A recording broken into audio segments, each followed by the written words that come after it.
بسم الله الرحمن الرحیم. به نام و یاد خدا. قرار در این ویدیو صحبت بکنم من فرید احمدی آرزاده در مورد تولید و بسته‌بندی میوه‌های تازه به خشک در بازار افغانستان.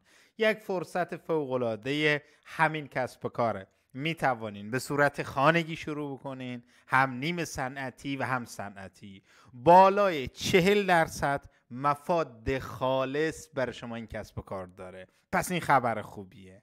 میریم ادامه ویدیو، تحلیل این کسب و کار رو میبینیم، قیمت و دستگاه ها و بسته‌بندیش میبینیم و اینکه چگونه باید در بازار افغانستان بفروشین. همه این موضوعات رو قرار صحبت بکنیم، چون اگر قرار این کسب و کار شروع بکنین بتونین با اطلاعات خوب و معلومات خوب این بیزنس رو شروع بکنیم.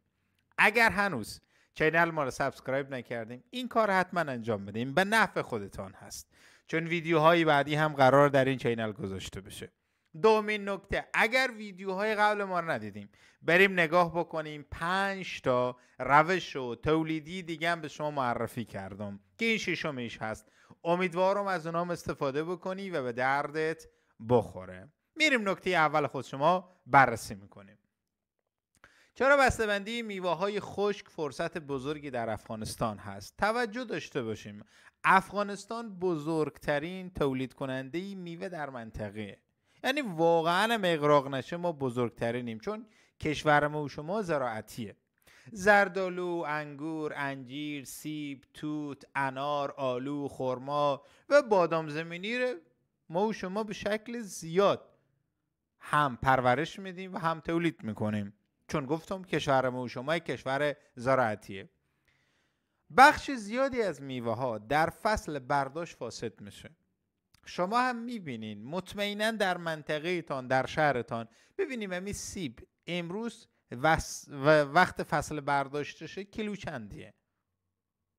خیلی ارزانه. وقتی که مثلا پرتقال میشه چقدر ارزانه، وقتی که انگور میشه چقدر ارزانه، وقتی که توت میشه چقدر ارزانه. اگر اینها به شکل درست خشک بشه، بسته‌بندی بشه، مفاد بالایی داره. اگر به جای فروش خام آنها را خشک و بسته‌بندی کنیم، ارزش فروششان 5 برابر بالا میره.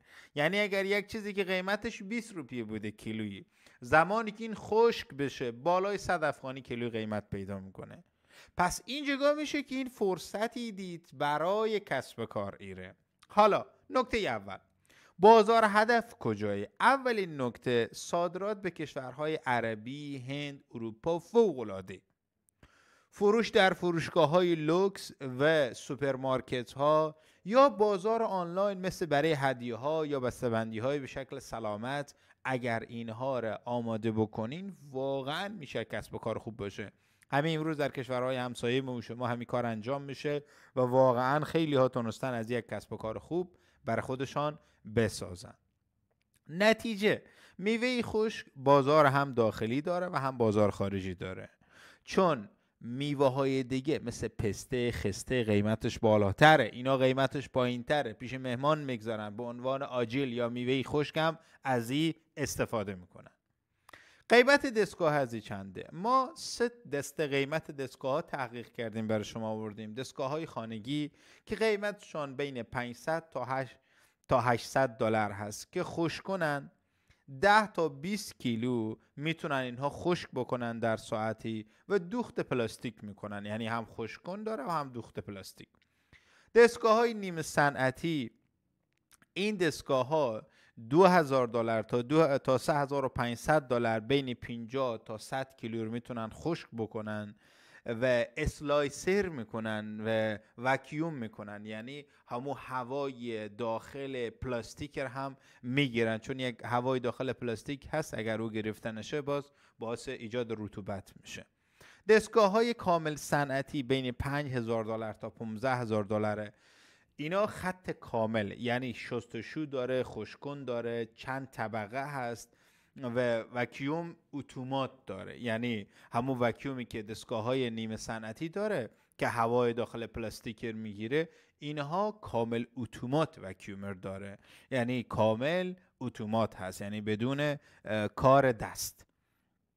این دستگاهش قیمتش هست. حالا بریم نکات دیگر رو صحبت بکنیم. اگر برای شما مفید بود حتما در کامنت ها بنویسین دستگاه بعدی رو ما چی معرفی بکنیم. ما تحقیق میکنیم برای شما دستگاه بعدی رو معرفی میکنیم. در کامنت ها فعال باشیم تا ما نظریات شما رو بتونیم بخوانیم و دستگاه های بعدی رو هم باز به شما معرفی بکنیم.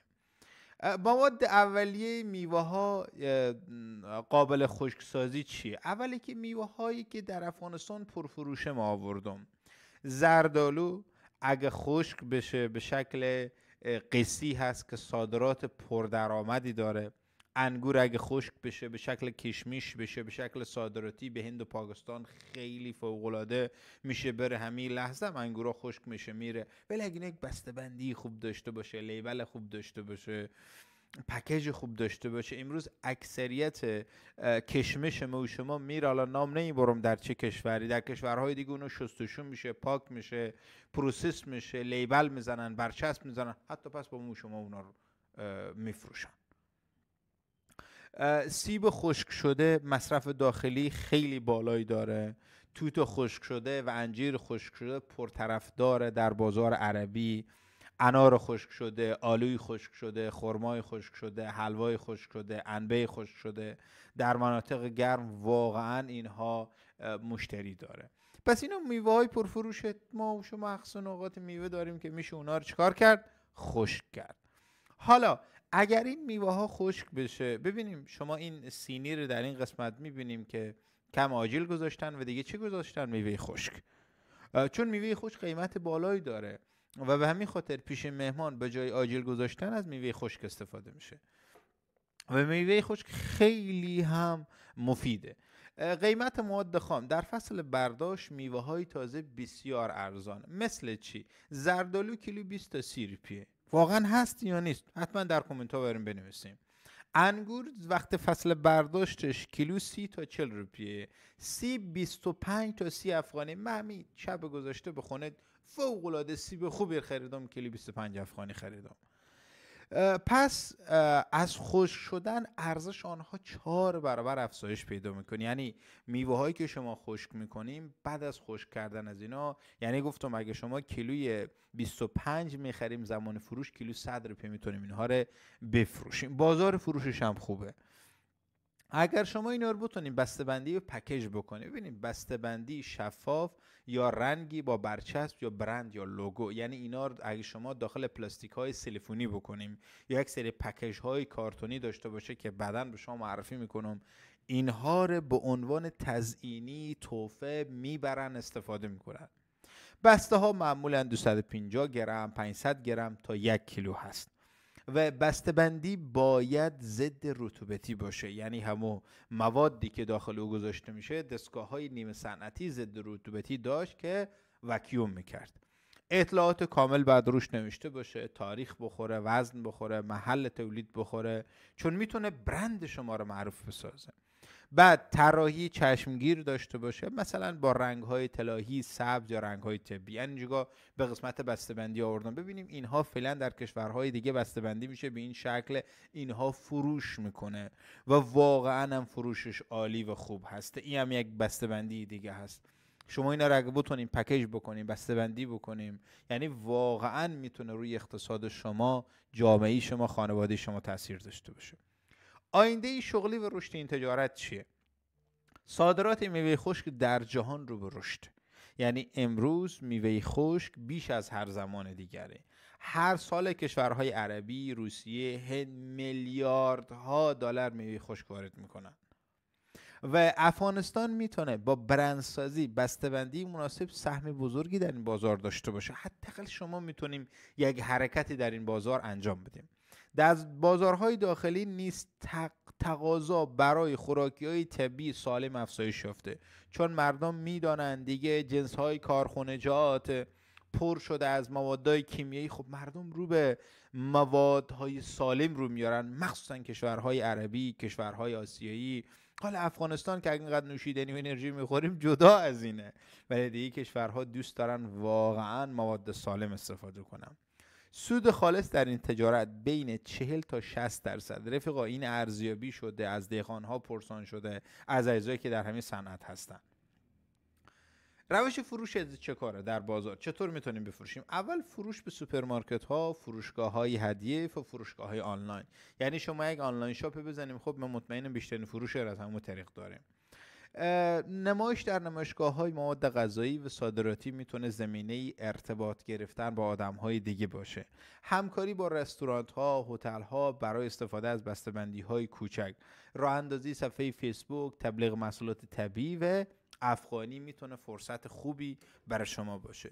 دوست عزیز، این بررسی شده، تحقیق شده، فرصت خوبی، هم کمک برای شمانه، هم کمک برای دهقانه، هم باعث از اینی که شما بتونیم یک کسب و کار داشته باشیم و مفاد خوبی همین کسب و کار داره. ریسک این کسب و کار هم خیلی پایین هست، یعنی ریسکی که شما انجام میدیم نسبت به صنعت‌های دیگه خیلی پایینه و نیاز به دانش فنی خاصی هم نداره.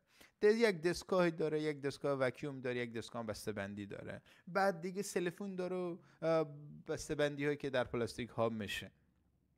امیدوارم برای شما مفید بوده باشه. اگر مفید بود حتما در کامنت بنویسین که برای ما مفید بود و پیشنهاد بکنیم ویدیوهای بعدی رو به شما چی بسازیم. اگر هنوز این چینل سابسکرایب نکردی حتما این کارو بکن تا ویدیوهای بعدی هم برای شما معرفی بشه. شما رو با خداوند یکتا بی‌نیاز میسپارم. شاد و بهروز تندرست باشیم تا ویدیوی بعدی، محصول بعدی، بیزنس بعدی، تولید بعدی که به شما معرفی کنیم. شاد و بهروز باشیم. ویدیو رو هم با دوستانتان به اشتراک بگذارید.